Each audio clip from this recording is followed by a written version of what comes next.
I had an opportunity to meet Martin Luther King Jr. He came to Pittsburgh, and he was delivering his speech about I Had a Dream. And I was in a choir at that time, and our church choir went down to a building in Pittsburgh called the Syrian Mosque. And that's where Martin Luther King Jr. made his presentation of his speech about I Have a Dream. And our choir sang down there, so I got to see him in person. In 1968, Martin Luther King Jr. was in a hotel in Memphis, Tennessee, and he went out to stand on the balcony. And while he was standing on the balcony, a shot came through, and he was killed, called assassinated. And the person that assassinated him was named James Earl Ray. They captured him, put him in jail and everything after his trial. But it was just so heartbreaking.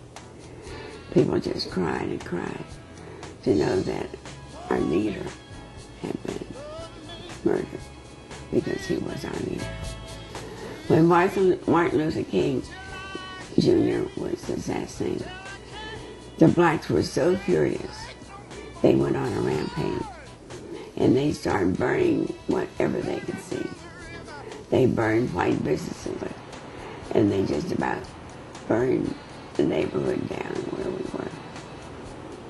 And it took years, 10, 20 years, to get things started again the way that it used to be, because our neighborhood was a beautiful neighborhood, but all over the country they did that. And I understand now that I'm living in Los Angeles, they had a crucial situation out here. And they had an area called Watts, and they just burned them down. After I was born, there was a war, and it was called World War I. But I have no recollections of World War I because I was too young. So I would only have any knowledge from what my parents or someone else would tell me. But I did know people that were in the war. But I do know this, that they didn't want the black people in the war at first.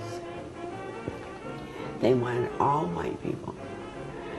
And when they were fighting and losing, and it was very dramatic how they were losing bodies. So they had an expression. They sent an SOS back, and they said, "Send the ends now." And when the black people got into the war, they started fighting and they won. And America was victorious in the World War I because of the black people, black soldiers. When World War II started, in 1941, the Japanese attacked Pearl Harbor. I was married. Horace Jr. was born. He was 2 years old. And was 28 years old. And then Marcia was a baby. She was 1 year old, or not quite. And the father did not want to go to the service.